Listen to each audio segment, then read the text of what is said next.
ये जो media briefing और आप लोगों के पास पहुँच रही है ये बताने के लिए है कि सबसे पहले तो आप सबका फिर से बहुत धन्यवाद प्रशासन की ओर से हम प्रकट करना चाहते हैं कि अभी तक हम लोग दमन जिले को ग्रीन जोन में रख पाए।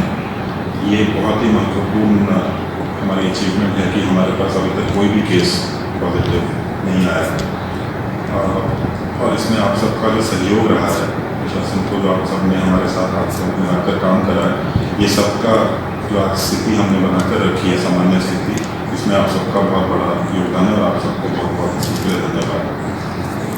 अब बात यह है कि जो लॉकडाउन है भारत के प्रधानमंत्री जी ने 3 तारीख तक 3 मई तक उसको एक्सटेंड करा है। तो 3 मई तक हमें, जैसा हम अभी तक चलते आ रहे हैं, हमें वही सेम अमाउंट ऑफ प्रिकॉशन, उतना ही जितना हम जो मेजर्स अभी तक लेते आ रहे हैं वो हमें 3 तारीख तक लेते हैं, ताकि जो ये स्थिति अच्छी बनी हुई है इस जिले में वैसी ही स्थिति आगे भी बनी रहे।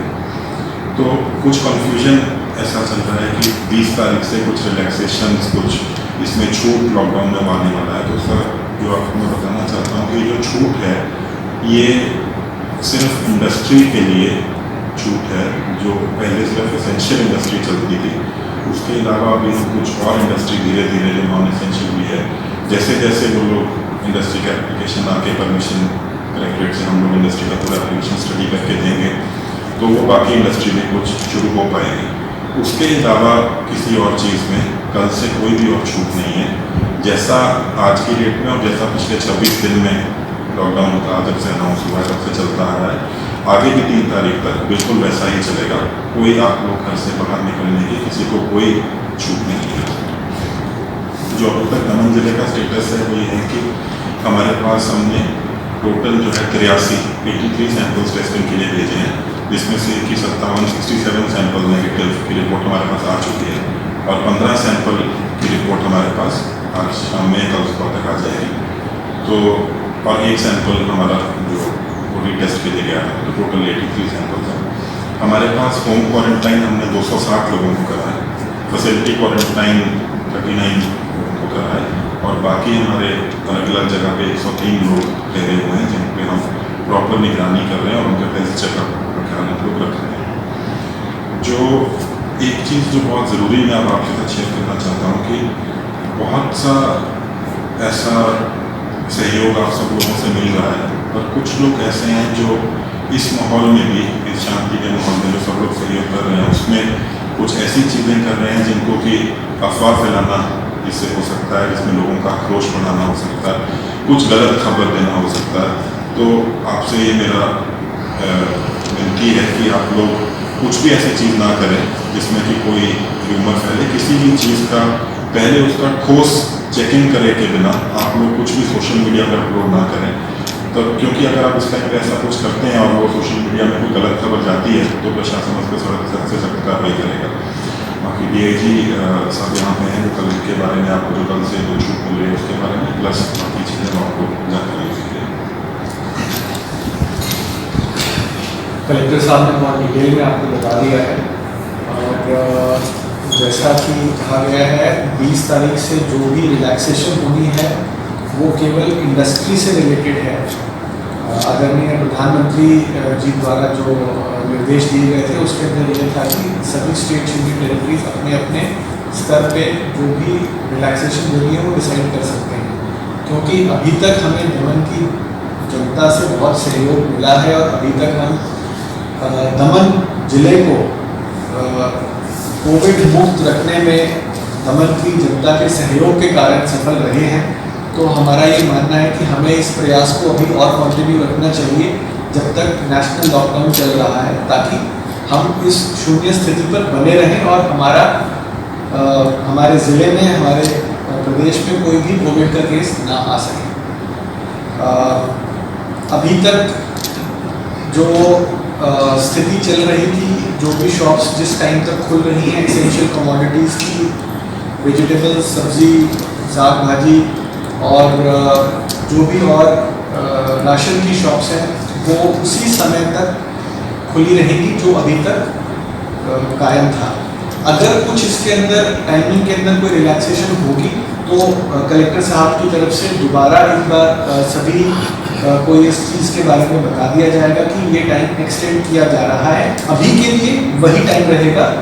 एसेंशियल कमोडिटीज़ की शॉप्स 1 बजे तक खुली रहेंगी और बाकी सेम सिचुएशन रहेगी। केवल इंडस्ट्रियल लेबरर्स, जिन इंडस्ट्रीज़ को परमिशन दी जाएगी फंक्शन करने के लिए, उनके जो लेबरर्स हैं वो अपनी इंडस्ट्री तक जाने में उनको जो भी सहूलियत का प्रावधान किया जाएगा और उनको पासेस दिए जाएंगे, उन्हीं के लिए रिलैक्सेशन है अभी के लिए। दमन में बहुत संख्या के अंदर माइग्रेंट लेबर है और उनकी ओर से भी बहुत सहयोग मिला है। उन्होंने बहुत संयम मेंटेन करके रखा है। बाहर जाने की कोई अभी तक कोई ऐसी नौबत नहीं आई है। प्रशासन ने भी जी जान से मेहनत करके हर एक कॉल को अटेंड किया है। कंट्रोल रूम में इनिशियली करीब 2000 कॉल्स आ रही थी कलेक्ट्रेट में, जो डिस्ट्रिक्ट इमरजेंसी कंट्रोल रूम है, और अब उसकी संख्या कम होकर बहुत कम हो गई है, क्योंकि हर एक कॉल को बहुत ही सीरियसनेस के साथ अटेंड किया जा रहा है। जहाँ पर भी आवश्यकता है वहाँ पर फूड और राशन की डिस्ट्रीब्यूशन इमीडिएटली हो रही है। तो सभी से यही गुजारिश है कि इस सिचुएशन के अंदर आप अपना कोऑपरेशन पूरा हमें दें और किसी भी प्रकार से पैनिक करने की ज़रूरत नहीं है। किसी भी खाद्य पदार्थ की, किसी भी इसेंशियल आइटम की, किसी भी दवाई की कोई कमी नहीं है हमारे प्रदेश में। हमें बस इसी प्रकार से अपना सेल्फ कंट्रोल डिसिप्लिन बनाए रखना है। जो बहुत ही अहम बात कही है कलेक्टर साहब ने कि कुछ लोग इस सिचुएशन के अंदर भी, जो कि ना केवल एक नेशनल बल्कि एक ग्लोबल पैंडेमिक और ग्लोबल इमरजेंसी है, वर्ल्ड वाइड हेल्थ इमरजेंसी, उस सिचुएशन में भी कुछ लोग पॉलिटिक्स खेलने की कोशिश कर रहे हैं। वो बिल्कुल गलत बात है और उसको टॉलरेट नहीं किया जाएगा। उसके ऊपर हम सख्त से सख्त कानूनी कार्रवाई करेंगे। तो आपके माध्यम से हमारी यही गुजारिश है कि आप लोगों तक ये संदेश पहुंचाएं कि कोई भी अगर आपको किसी प्रकार का डाउट होता है किसी चीज़ के अंदर, तो आप पहले कलेक्ट्रेट के अंदर जो कंट्रोल रूम है आप वहाँ पर इन्फॉर्म करें कि इस चीज़ में, इस सर्विस में, इस प्रोविज़न के अंदर या इस सामान में कुछ कमी लग रही है या ऐसी कोई जो भी खबर है जिसके ऊपर किसी भी प्रकार का डाउट है, उसको पहले आप ऑफिशियल लीगल चैनल से क्लैरिफाई कर दें, सोशल मीडिया पे वायरल करने की बजाय, क्योंकि उससे लोगों में भ्रम फैलता है, एक गलत भावना जाती है। जो जी तोड़ मेहनत कर रहा है पूरा प्रशासन, उसके प्रति भी नेगेटिव फीलिंग और डाउट्स क्रिएट होते हैं। तो इसलिए सभी लोगों से यही गुजारिश है कि अगर किसी भी प्रकार की कोई परेशानी है, कोई डाउट है, तो आप पहले डिस्ट्रिक्ट कंट्रोल रूम के अंदर आप पूछें, इन्फॉर्म करें, और अगर वहाँ से आपके डाउट्स क्लियर नहीं होते हैं तो आप हमारे पास जो सीनियर ऑफिसर्स हैं उनको भी कभी भी किसी भी समय अप्रोच कर सकते हैं। जहाँ तक लीगल एक्शन का सवाल है, अभी तक दमन डिस्ट्रिक्ट के अंदर 9 FIR दर्ज की गई है जिन्होंने कानून की उल्लंघना की है और 21 लोगों को अरेस्ट किया गया है। लगभग 350-400 के आसपास गाड़ियों को इम्पाउंड किया गया है। तो आपसे यही गुजारिश है कि आप सभी लोग दमन के जितने भी वासी हैं, आप कानून का पालन करते रहें। कुछ समय और ये हमें टॉलरेट करना होगा, हमें अपना संयम बना के रखना होगा लॉकडाउन को सफल बनाने के लिए, ताकि हमारा जो प्रदेश है वो ज़ीरो कोविड रहे, कोविड नेगेटिव रहे। और जो टाइम जो ट्रैफिक के नियम है उसमें वही है कि डबल राइडिंग टू व्हीलर के ऊपर ना करें। अगर आपको घर से बाहर निकलना है तो अपनी नज़दीकी एसेंशियल सर्विसेज की दुकान पर ही जाएं, दूर जाने की ज़रूरत नहीं है। लगभग हर दुकान पर हर प्रकार की आइटम अवेलेबल है। और 4 व्हीलर के अंदर 2 व्यक्तियों से ज़्यादा अवॉइड करें ट्रैवल। खबरों में बने रहने के लिए K29 को सब्सक्राइब कीजिए और बेल आइकन दबाइए।